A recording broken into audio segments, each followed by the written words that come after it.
This is, and I'll show you the sign first, but it's totally electric truck, semi from 2017. He says you want to blow your mind, and it got blown. So I took it. Yeah, a lot of people don't realize this.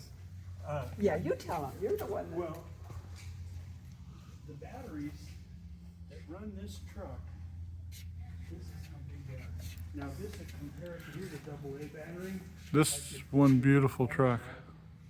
These are the batteries that are used to run this truck. 1,100.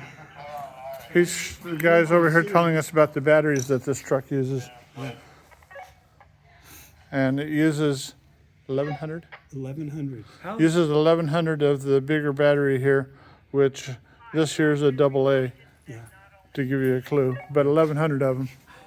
How's the, And I don't see a sign that tells us how far it goes on.